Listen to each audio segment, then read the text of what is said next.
So as ons daar kyk die driehoekie, wat wil julle vir my sê? Watter prentjie sien jy, so wat weet jy oor daai driehoek? Janka. Alles van plus wat is nie alles? al die grade.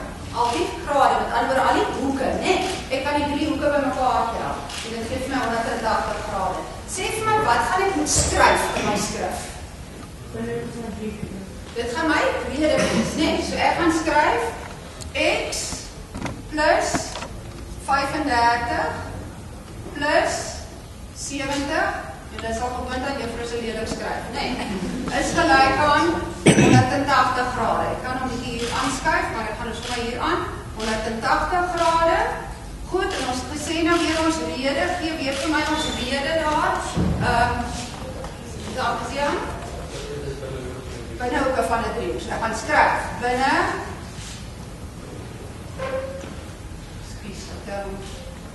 Binne hoeke van 'n driehoek.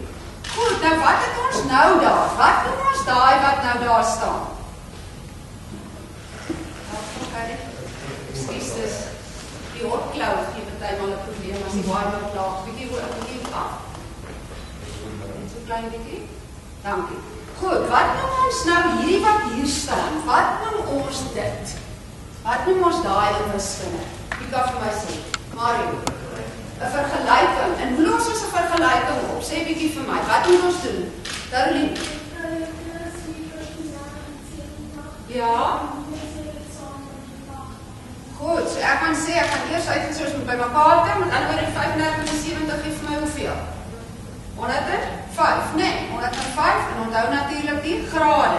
En dit gee vir my 180 grade. En dan julle iets gesê van ons moet minus. So kom ons nou weer minus.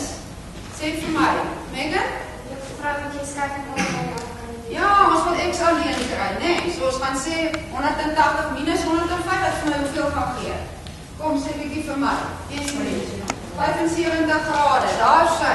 Dat ons nou gaan kyk, wat was die vraag nou weer?